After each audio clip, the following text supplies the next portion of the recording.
Ritchie, we probably should hear from him now. Let's send it over to Jay. All right, let's get more on the Packers, what they need, what they already have, and find out which direction they're going. Now we'll do it with our dynamic duo of NFL experts, John Ritchie and Leroy Glover. And John, we'll start with you. Biggest asset for the Packers coming into the 2010 season? Aaron Rodgers is ridiculously good. This guy did it all last year with no help from his offensive line. Look at what he did on third down. He had 1,400 yards passing, 14 touchdowns, no interceptions, rating of 133.5. That's #1 in the league.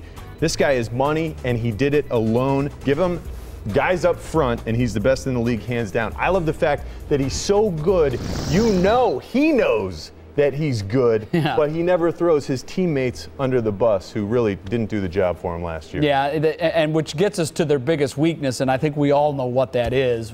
Wow, Leroy. Yeah, how do they improve this? This offense is explosive not only through the air, but on the ground as well. But the obvious weakness for the Green Bay Packers is that offensive line. They gave up a league-high 51 sacks last year. In the first 9 games of the season, they were 5-4 and gave up 41 sacks. That is definitely a need area for the Green Bay Packers. They may have the most pronounced need of any team in the NFL, and that gets us to their past drafts. Let's go back 5 years. Best draft pick they've made in that time. Best draft pick they've made in that time has to be the guy we're all talking about, Aaron Rodgers. I mean, this guy had to sit behind Brett Favre for 3 years, then was thrusted into the lineup and made an immediate impression on the Green Bay Packers community.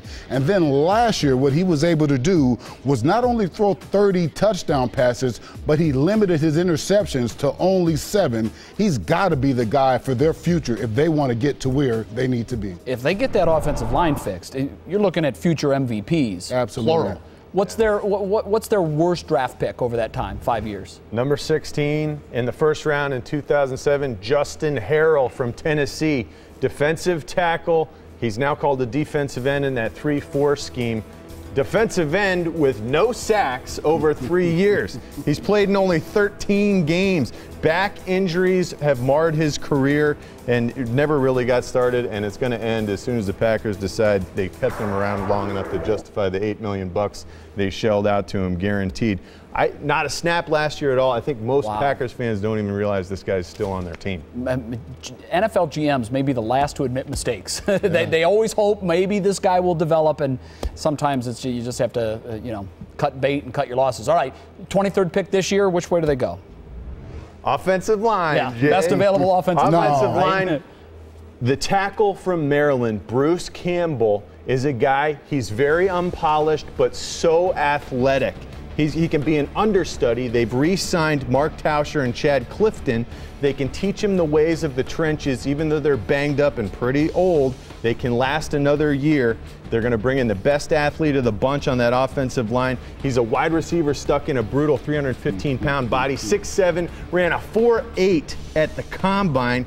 He's lean, mind-bogglingly gifted, and he's going to a team that has the luxury of letting him learn from some guys that know how to do it. Imagine that guy getting out ahead of your running back on blocks. That could be devastating. All right, where do they go, Leroy? I'm going to stick with the offensive line as well, but a different player. I'm going to go University of Iowa, Brian Beluga. This guy, number one, he's accustomed to playing in cold weather. That's important for a guy who's being drafted by the Green Bay Packers. Secondly, he's got the feet, he's got the strong punch, but he played in a similar zone blocking scheme at the University of Iowa as well. He missed 3 games with a thyroid injury, but I don't think that will affect his draft status at all. I think he has the ability to really develop into a key offensive tackle in the NFL. Okay, they were good last year, 11-5, plus or minus victory total for 2010. What do you see? Yeah, I see them going upwards. I like the direction of the Green Bay Packers right now. They've got to get some things sewed up on the offensive line. I love what they did on the defensive side of the ball. The defense is playing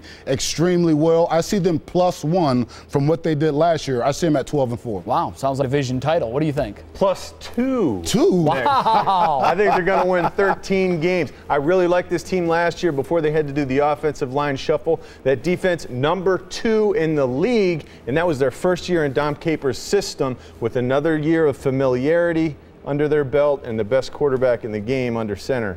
I really like their chances. Maybe this Brett Favre, Aaron Rodgers thing will work out okay for Green Bay after all.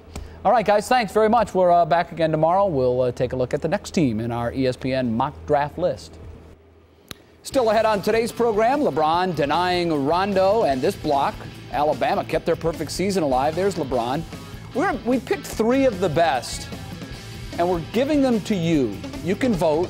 Our panel of experts will vote. We'll give to you the block of the year a little later on. Also, it's been a great season for LeBron James. Skip and Chris agree he's the MVP, but does this season for LeBron eclipse the best season Michael Jordan ever had? Sounds like a hot debate next.